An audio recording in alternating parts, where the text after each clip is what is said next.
participants as well as our speakers. If you'll take a look at the bottom of your screen, there's a chat feature with a little bubble. We're going to be using that to ask questions. So you can start asking questions whenever you'd like, and we'll be moderating those. And as you might imagine, we may not get through all of them, but we do have an hour, so we'll try and get through as many as we possibly can. But before we jump into questions, I want to introduce who we're going to be listening to today, which will be Dr. Ronald Rochon, our president of USI, Dr. Mohammed Qayyum, our provost, as well as Dr. Kalila Das, our VP for Student Affairs, and of course, Dr. Michael Dixon, who is our interim director for graduate studies. We're going to start out with Dr. Rochon, who will give us a little bit of an intro, and then we'll jump into questions. Dr. Rochon. Oh, thank you, Kendra. It is great, a great pleasure and an honor to have you all with us today. This is our very first attempt to do this, and our goal with this effort is really to keep students informed of what's happening on campus and also be responsive to the questions you all may have moving forward. We also wanted to communicate up front, that we are extremely prayerful that your families are in good stead, that you all are maintaining best practices possible to stay safe and stay healthy. We are concerned about all of our students, our entire community, and we wanted to just reach out to you all and provide you with a few updates. One of the first things I wanted to speak to, first and foremost, is commencement. I have received a lot of questions from across the entire community about commencement. And I wanted to make sure you all, as graduate students, know first and foremost that commencement is an amazing event for families. We think of it as a milestone, in fact, and not just an event. And so you need to know that commencement will not be canceled. We will be postponing it, because of the virus that we're facing as a nation. But we want to celebrate with you all. We want to see your families come to campus, watch you walk across that stage with your academic hoods on, and be provided that opportunity to be celebrated as you have so well deserved. So I want to mention that to you immediately. The other thing that we want to underscore, just again, is the health and safety of the entire community. So as you know, we have already identified online instruction throughout the entire semester of the spring. The provost and the academic deans are working closely together to make sure that students are receiving the best experience possible. We want to ask you all to please keep in touch with us if there's something going wrong with that delivery, if there's something that is not responding well to your interface with the faculty member in particular. Please let us know. Let the faculty member know, let the department chair know, let the dean know, and the provost. You have so many support systems to provide responses and answers, to and for you. If there are friends of yours who are not linked in today and they're having issues, we want to know what those issues are. Our goal is to make sure that students are kept academically whole. What do I mean by that? If we see that transition has become difficult for some of our students, we want to be responsive to that. We know upfront that there may be some students who are not used to this platform, that are not acclimating well, and the provost wants to understand what that looks like and how we can provide support for those candidates. So please help us understand how we can best serve you in that way. As you know, the campus right now is still operating, but we are closed to the public. We are only allowing authorized personnel on campus proper. And so I want you to understand that, again, we're just enhancing the best practices possible for safety. The governor has provided us with an executive order with regard to Indiana residents, being sheltered in. You all know about that already.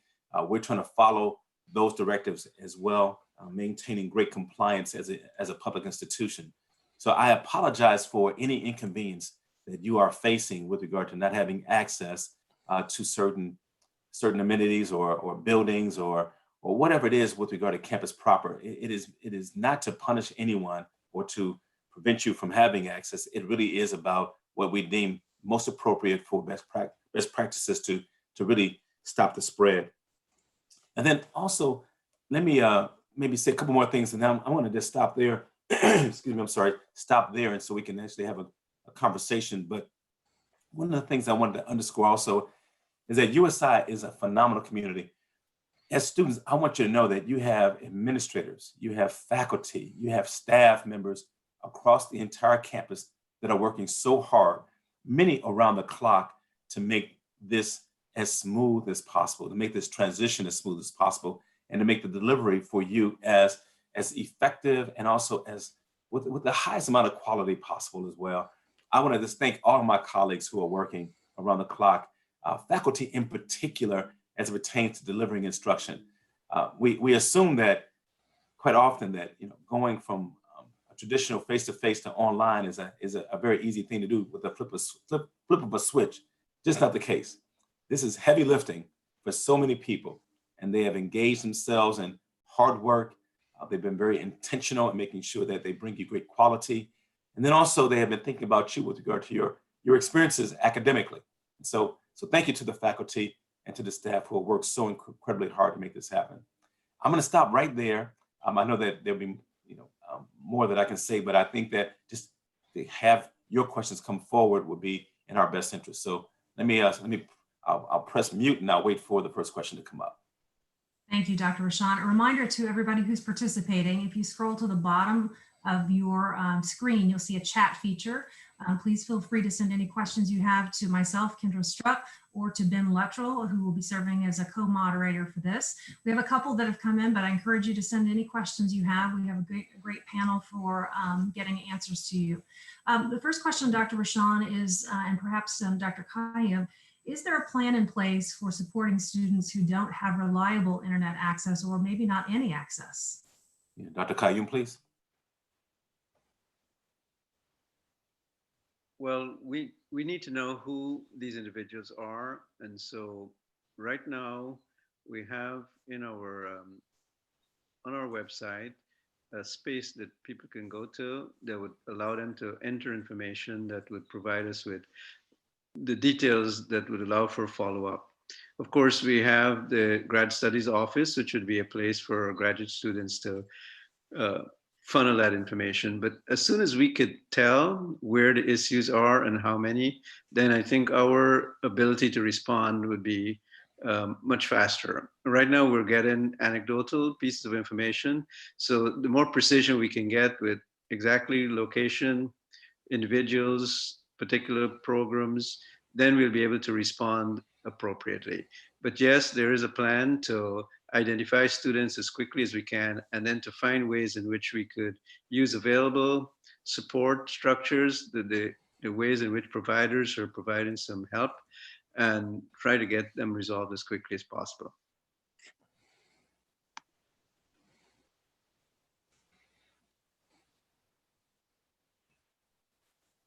Sorry, thank you, Dr. Qayyum. Our next question is related to graduate assistantships. The question is, will they be paid after the April 6th timeframe?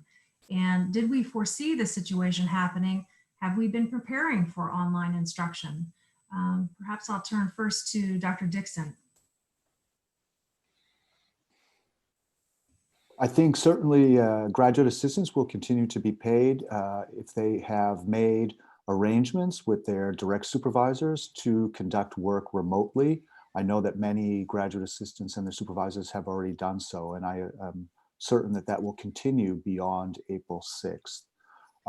We have been in a position of strength, I think, in graduate studies, in that so many of our courses already this semester were offered online, and so many of our students who are taking face-to-face courses currently had previously taken online courses, as well as the instructors had taught them.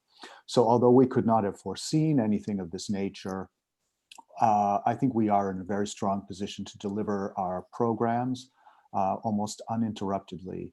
And as Dr. Qayyum had said moments ago, if there is anyone who's having difficulty with their courses, by all means, reach out to the Graduate Studies Office, and we will do what we can to assist you with that.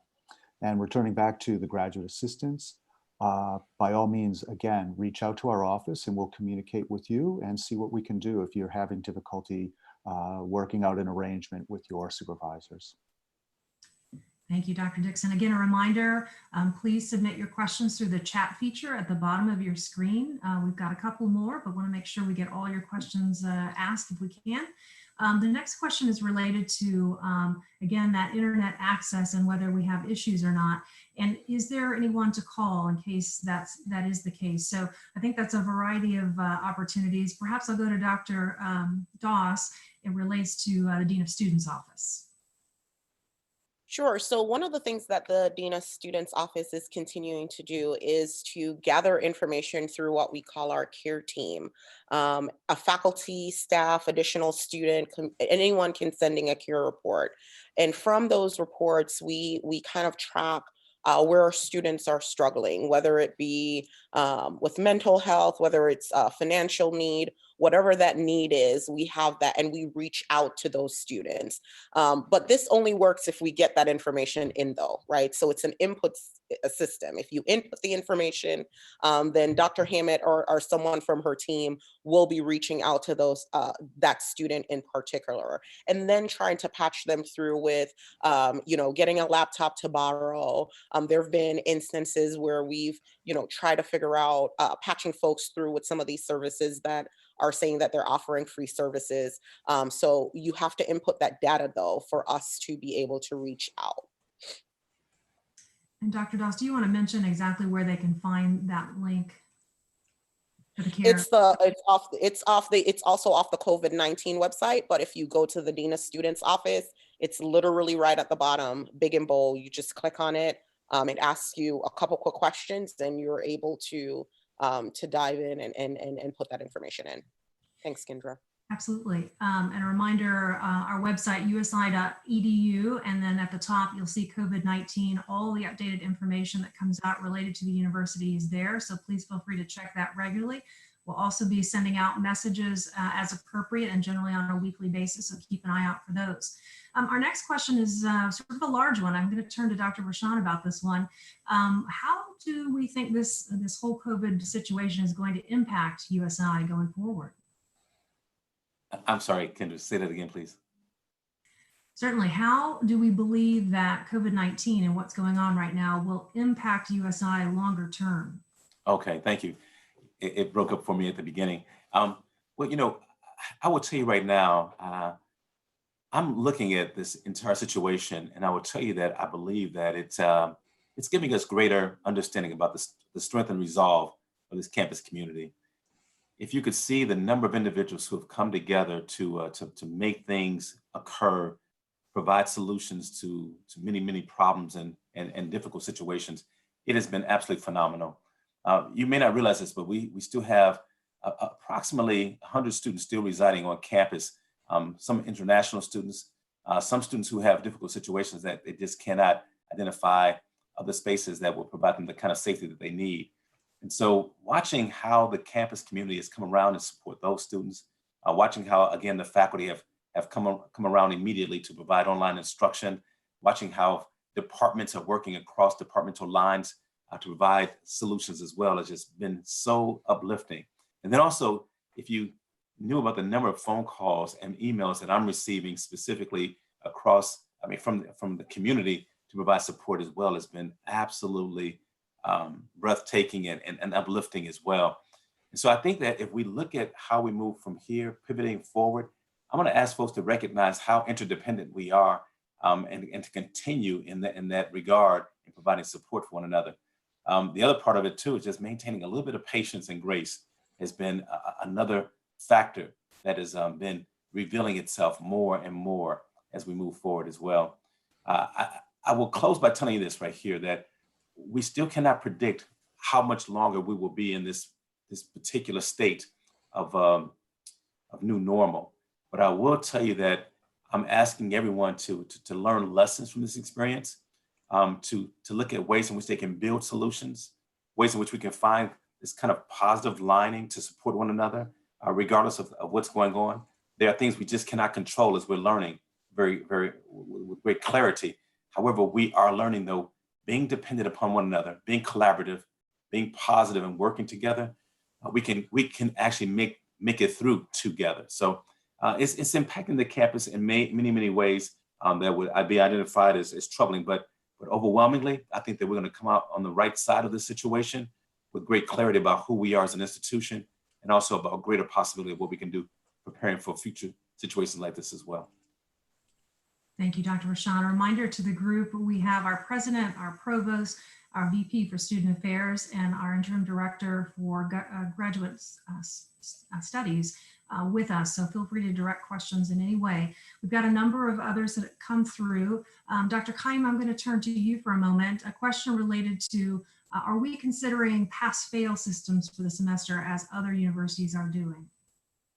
Yes, we have several things under consideration. One is the whole idea of pass-fail or credit, non-credit. There are some complications depending on the nature of the program. There are certain professional programs with certifications or other types of licensure that a grade may be necessary.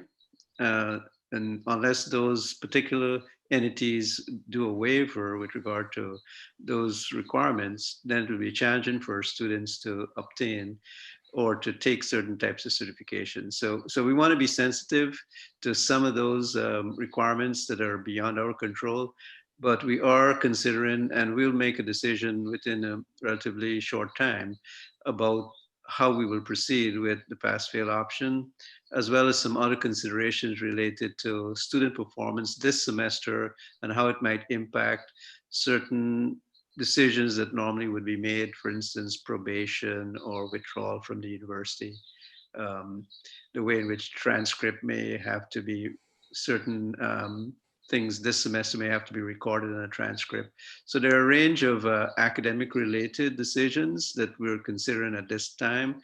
And within the next few days, I think we'll be at a point to make recommendations to the president and to his team for some final decisions. Thank you, Dr. Kaim. Dr. Rashan, a fairly specific question. I'm an international grad student currently living off campus, but I'm also a graduate assistant. Since we're not coming to campus and classes are online, should I stay home or is it advisable to go back to my home country?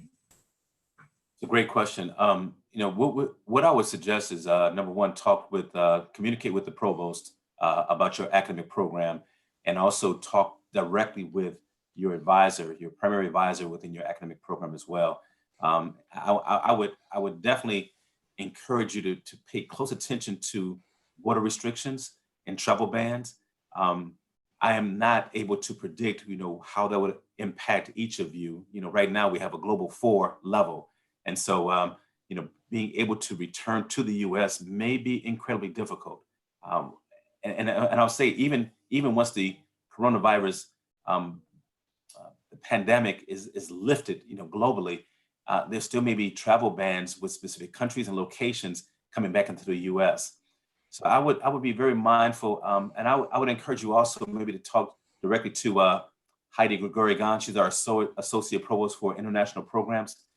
She and her staff have great intel with regard to how this is looking, how this is unfolding. There are organizations across the U.S. that are working with her office and providing, up-to-date policy movements. And so I would advise students who are from international locations to be very mindful, to be very cognizant of how that could impact you and completing your program, your academic program before departing.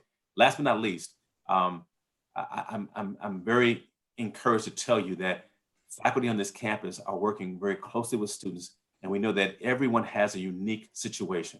So please speak to us directly about what's going on with you, and let us best advise you accordingly.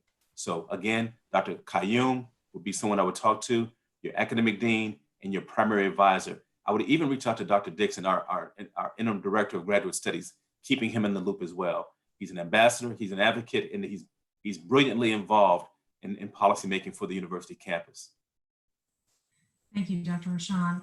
I see that a number of folks have joined in a little bit late, so I want to remind you or let you know for the first time that at the bottom of your screen is a chat feature. Feel free to type in your questions to myself, Kendra Strupp, or to Ben Luttrell, and we'll try and get those to the panelists. The next question, perhaps to Dr. Doss. Can you talk a bit about student services that are available to graduate students? We We do not tailor specific things to grads or undergrads. We just do programming in general. And I can share this website out. I think it's on the COVID-19 website already, actually. We've been doing a lot of virtual works. We've been doing things with Archie, scavenger hunts online, just different ways to try to keep students engaged. But we haven't bifurcated that out for undergraduate and graduate students. The student development program team is also willing and waiting to get any feedback students may have about things that they may want to see. As you can imagine, all of these things are virtually being offered. We're reaching out to different companies to do some question and answers that some artists are currently doing across the country, where you can pick an artist and ask questions. So those are some of the things that we are offering currently, but we do not have those separated by graduate students and students in general. And that can all be found on the Student Development Program's website. Thank you, Dr. Doss. Again, we're so happy that you're all joining. Dr. Doss mentioned the usi.edu/COVID-19. That's where we'll keep all updated information. So make sure you're checking back, and we'll be sending out emails as well. Dr. Rashan, you addressed this right off the top, but another question related to commencement. Are we looking at fall or spring? Will there be a commencement? Without question. Listen, we will have commencement. Commencement will never be canceled under any circumstance, unless we have something that just directly awry with the entire university. But we believe in commencement. Our faculty believe in commencement. Our staff believe in commencement. We want to celebrate students who have worked so incredibly hard. We are working right now at identifying a specific date.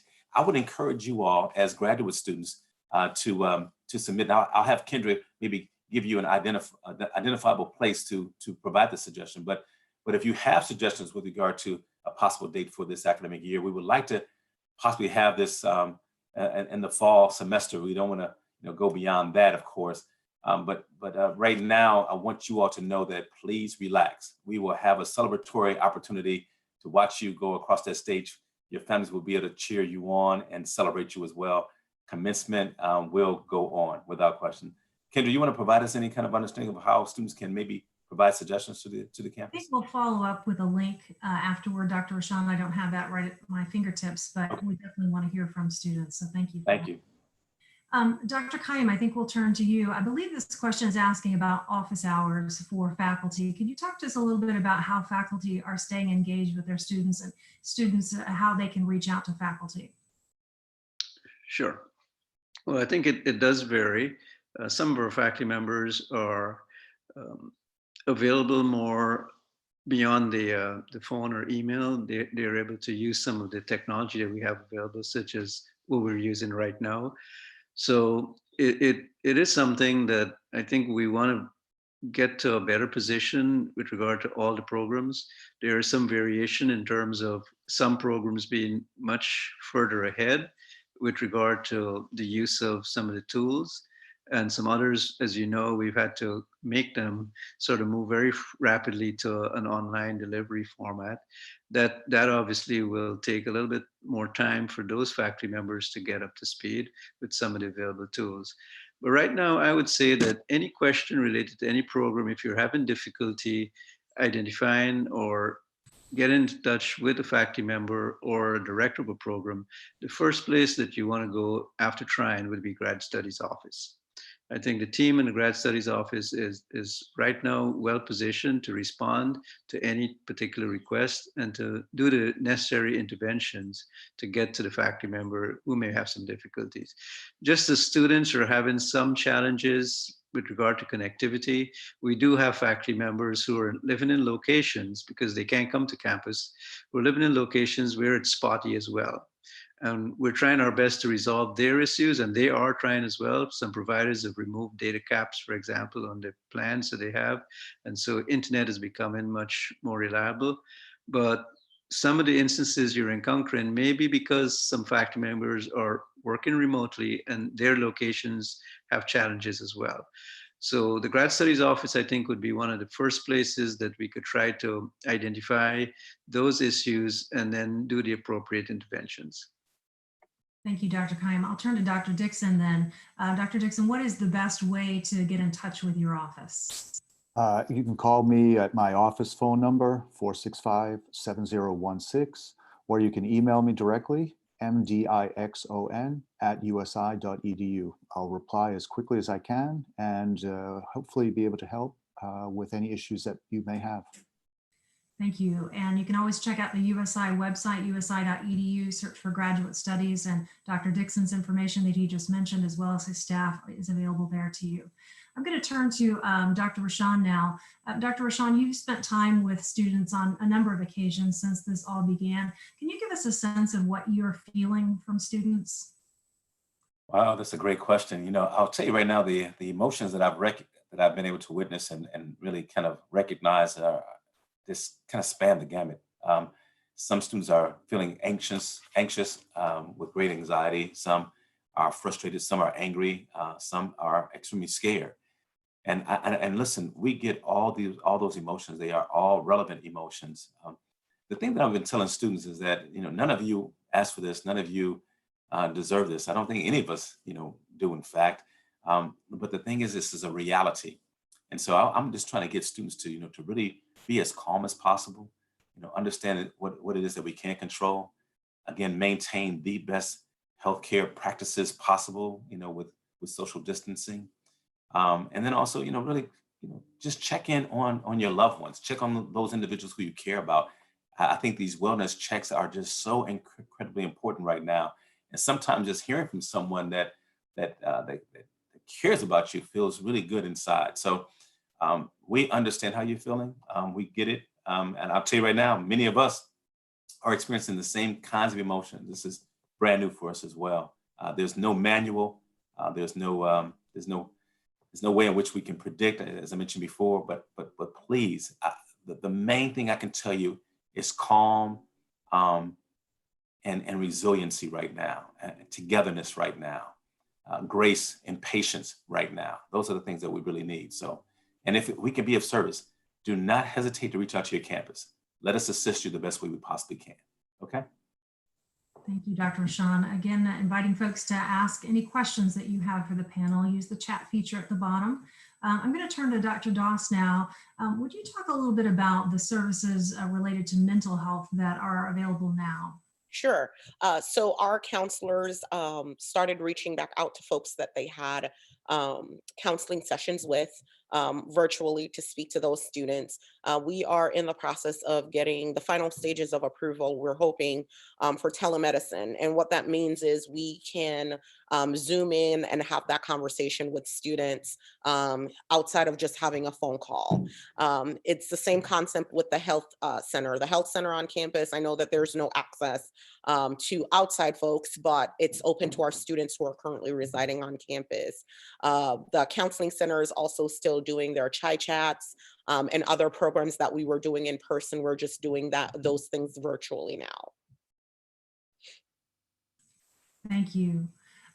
Dr. Kaya, might you talk just a little bit about the services in terms of academic skills and advising and the kinds of things that are continuing for our students? Sure.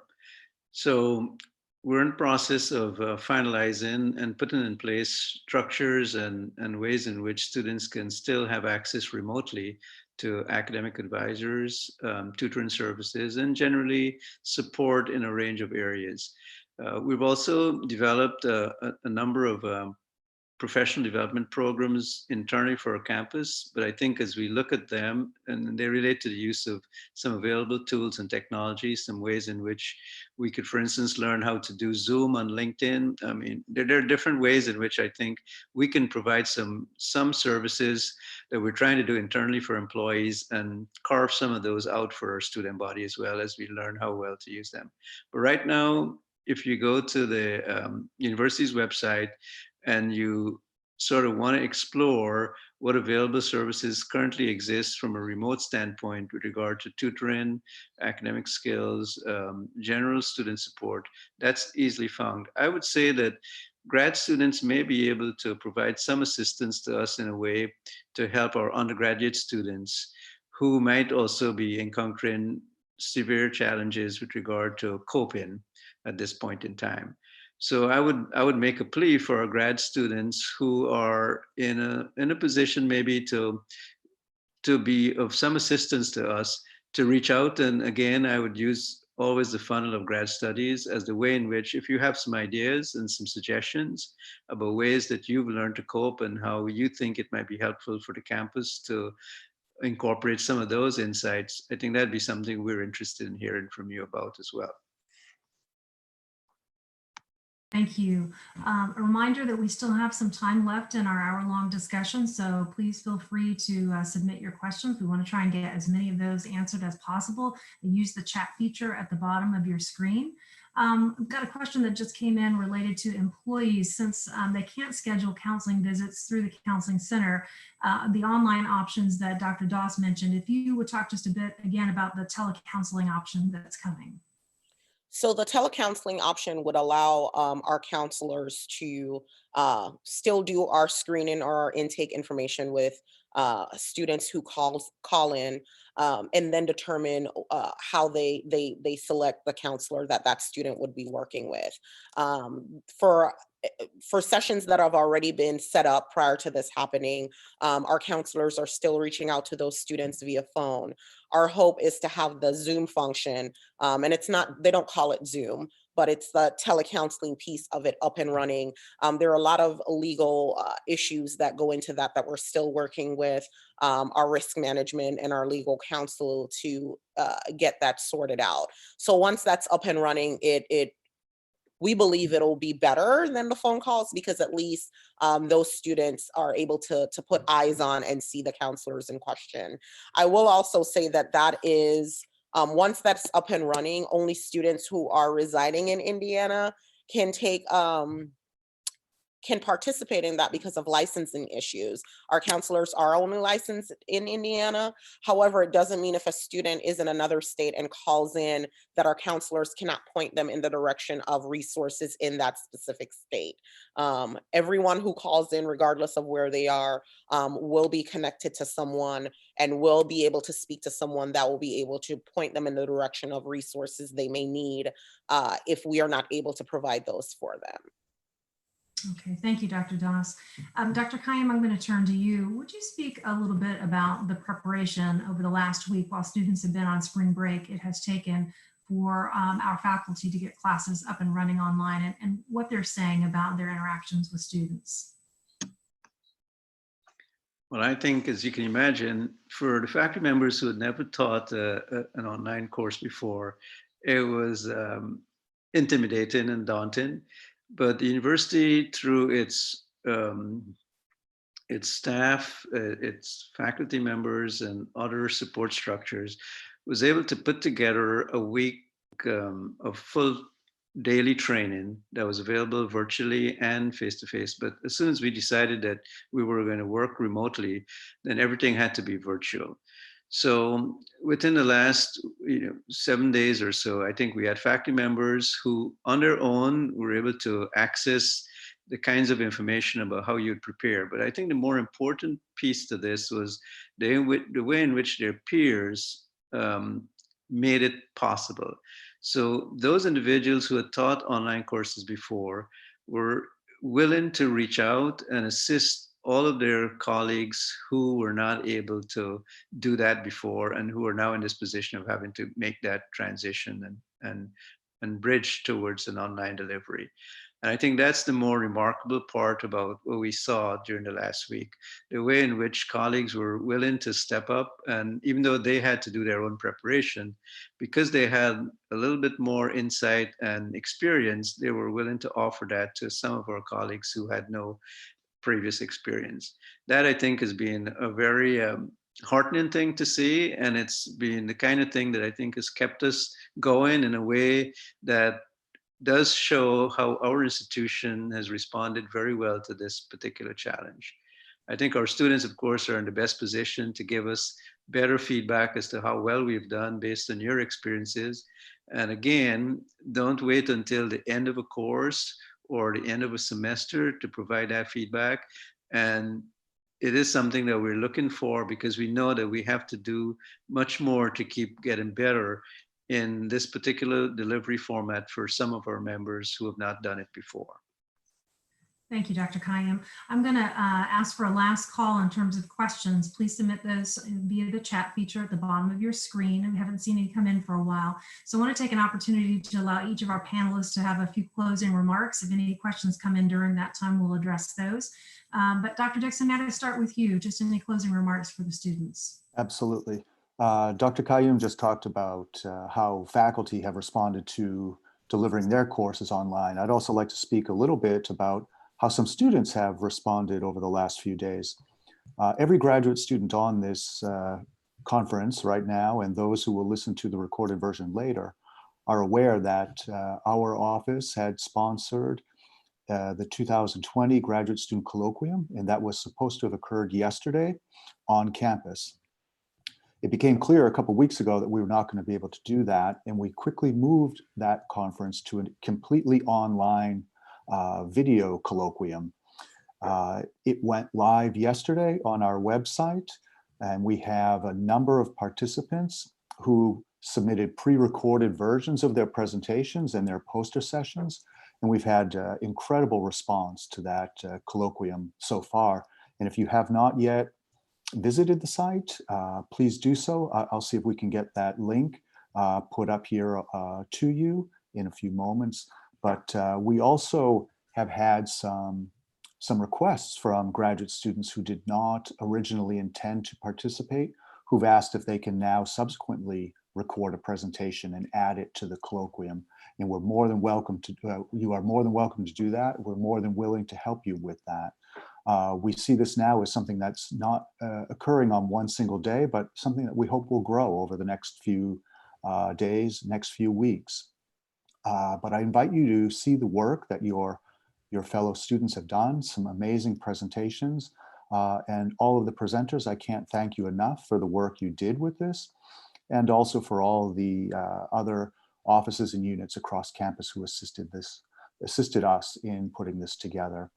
One last thing I'd like to mention, you are aware that over the last couple of months, we've distributed monthly electronic newsletters from Graduate Studies, and we are intending to get March's newsletter out to you on Friday. So look forward to that. That will be coming very, very soon. Thank you, Dr. Dixon, and thanks to Ben Luttrell, who has the website that you referenced, usi.edu/grad studies/grad-collic, I think, with the ends in a Q. So you can check that out if you're interested in that. A question did come in while we were talking, and I'm going to turn to Dr. Kayem for that question and his closing remarks. Are you getting questions about clinical hours for professors that do use those, and do we have any information related to that? Yes, we've had a lot of discussion about clinical hours because, again, depending on your particular profession and field, there are requirements that have now been waived. And even though we know we're in a difficult situation, I think there's good reason to want our graduates to have the capabilities to effectively function in those particular discipline areas. So the accrediting bodies have sort of kept a fairly firm stance with regard to expectations. There are certain proportions of hours that need to be done face-to-face versus clinical. So we've had a lot of questions, and our approach at the university has been to find ways in which before the end of the year, we would have an alternative plan to ensure that we meet those requirements for face-to-face clinical activity. I think we've exhausted as best as we can the remote clinical options in terms of the proportion that we can do remotely for some disciplines. And we're at a point now where we have alternative plans that will be communicated, as soon as we have finalized them, that would occur perhaps during the summer or in September to ensure, and we'll have to work with some of our on-site providers to make sure that we have a very clear sense as to what's possible before we can communicate those exact dates. But it has come up, and I think we've worked as well as we can with the on-site providers, as well as the accrediting bodies, to ensure that students' progression is not compromised, but also the quality of what you receive in your education and the way in which you can perform effectively upon graduation is maintained. I would say that in closing, there are a couple of things that I'd like us to, in grad studies, to continue doing, and also for the grad students to see whether there are some ways in which you can continue on the path of the symposium. Given that there's some interest in further presentations, I think this is an opportunity to create your own mini conferences, given where we are, and maybe look at the ways in which from your different disciplines, this particular crisis has been addressed. I think more and more we know that problem solving is a critical skill. We can take this particular experience and find a lot of ways in which you could apply your approach towards problem solving and find ways in which you could share that so that as a community, as society, and as individuals, we have some way of benefiting. The second thing I think we're beginning to do is that many of our scholarly providers have given extensions or the ability for us to have access to some of their resources for the next month or two free of charge. This would be journals, some academic outlets. This would be one of the things I think that graduate students can take tremendous advantage of, because now we have a wider array of resources that you can access. We need to provide it in a way that's easy for you to identify and access, and our library is starting to do that. As soon as we have a compilation that I think could spread across the different disciplines, we'll share that with you through our grad studies office and our programs. Thank you for participating in this. It's been really a wonderful experience for me. Thank you, Dr. Qayyum. I'll ask Dr. Doss to go next. I do have one question that came in that maybe you can help clarify. You talked a bit about health services and the availability. We have a question from a student who remains on campus. There are very few, but there are students that remain. What healthcare options are available for those students? They can go into the health center as normal. They will do the screening questions that Deaconess and all hospitals and doctors are doing prior to seeing a student. But I would say prior to walking over there, they'll call so they can screen you that way first. And because if you're displaying symptoms that they believe align with, let's just say, God forbid, COVID-19, they can then point you in the direction of what steps you need to take, as opposed to walking over there and then having to figure that out. But they are up and running. They are up and running with telemedicine as well. So even if you can Zoom in and talk to them, like you would if you were to walk over there. So that option is still there as well. Thank you. I don't know if you can answer this, Dr. Doss, but the last question that's come through is, can international students use their health insurance at off-campus health providers? I'm not sure. That would probably be a Heidi question, because I'm not sure how, different tiers or what our requirements are for international students and their insurance on campus. But I believe that Heidi would be a good place to start. I'm guessing the student is very familiar with Heidi Grigorian, but that's who Dr. Doss is mentioning. If you'll reach out to her, I'm sure can be of use in helping you determine that. And Dr. Doss, any final comments before we turn it to Dr. Rochon? Just reiterating everything that has been said here before. I am so honored to be a part of this community. The way how our students have responded, the way how our faculty, staff, and community as a whole has responded is mind-boggling. Stay the course. We've all been in your shoes, but I can't say we've experienced something quite like this, right? And this is what makes this experience so unique. We don't take your questions, your frustrations that you may have for granted. And we're here to listen and hear and try to help you problem solve. So please utilize us. Please reach out to us. I always tell folks the best way to get a hold of me is via email. This is our new normal, and we've all been in meetings since maybe 8 o'clock this morning, and more intimately tied to our emails now than we've probably ever been. Right? It's very different sitting at your computer as opposed to having to get up and walk to a meeting. Right? So email us, reach out to us, and I promise you we're here to support you as best we can. Thank you, y'all for Dr. being here. Doss. Appreciate it. We want to thank all the participants for all their questions. We really appreciate that, and keep an eye out for more information to come as it's available. But as we conclude this session, I want to make sure that Dr. Rashan has some final words. I know he feeds off our campus community and our students in particular. Dr. Rashan, your final thoughts. Thank you. I want to just thank all the students for participating. I know this is a kind of a brand new effort for us, but we got together and we were thinking, how can we provide information, number one, but also just hear from you directly. And this is our effort. If there are other ideas that come forward from you to help us, to enhance this opportunity, to hear voices more clearly, please let us do that. I want to share something with you really quick. I will tell you one thing that I've learned. Dr. Qayyum is always pressing this ability in all of us to think boldly about this critical skill, and that is solution-based. And what's happened for me through this observation, I have really made very, very clear observations of how dependent we are on people that we don't think about very often. So right now, looking at food services, people that provide us food every day, we receive it in line or at the grocery store, and we go about our business. We just go about our business. And right now, these are some of the folks that are at the front end of still providing services and that are at the greatest risk with regard to this virus.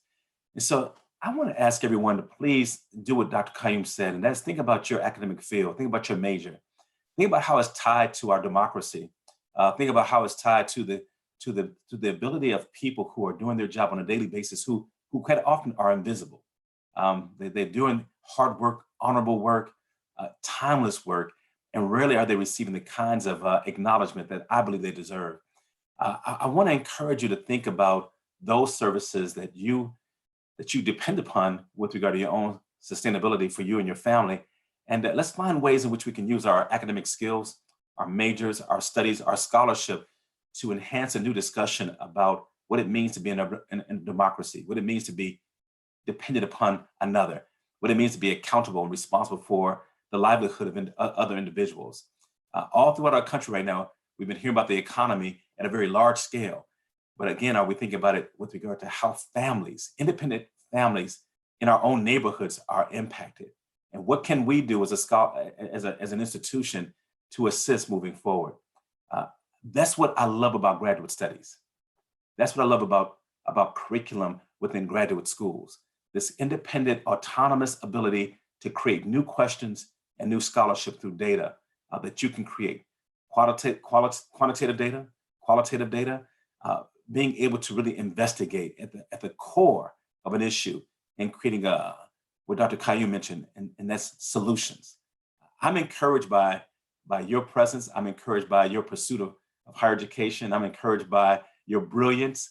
And also I'm encouraged by your willingness to be with us today. We are all honored and very thankful that you made time to spend with us today. And I wanna make sure you understand that if we could do this again in a way in which you think you deem to be more effective, let us know. Kendra will provide a link moving forward about commencement, your suggestions there, and other ways in which we can provide communication to graduate students moving forward as well. I also want to thank the staff who have been very much involved in creating this opportunity. I know Ben Luttrell has been involved at the most incredible level. Shannon Hain has been involved as well. And I know there've been several others, and I apologize for missing your names right now, but I know those two individuals in particular who have worked to prepare us. And then last but not least, Kendra, thanks for moderating. You may have, listen, I got to find a way to keep you on staff because you have other skills and doing such a great job. So thank you so much for making this happen too, okay?